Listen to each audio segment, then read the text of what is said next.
गेले 40 वर्ष नाही 50 वर्ष ते सत्तेत आहेत. 4 वेळा मुख्यमंत्री झाले. त्यांनी कधी मराठा आरक्षणावर ब्र काढले नाही. उलट 2010ची पुढाऱ्याची फ्रंटलाईनची बातमी आहे की कायद्यानं मराठ्यांना आरक्षण देता येणार नाही असं शरद पवारांचं स्टेटमेंट आहे.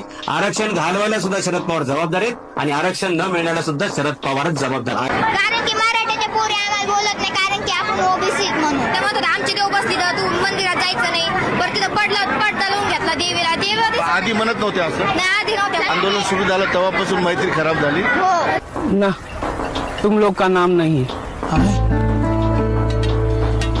एक बार फिर से देखिए ना भूषण भाई. अरे भाई, तुम लोग का नाम लिस्ट में नहीं है. मराठा समाजातल्या विद्यार्थ्यांना सामाजिक न्याय विभागाच्या निकषानुसार वर्षाला 60,000 रुपये निर्वाह भत्ता देण्याचा निर्णय घेतलाय. आणि त्यानंतर सारथी संस्थेने सांगितलं की आता आमच्यावर निर्बंध आले आहेत.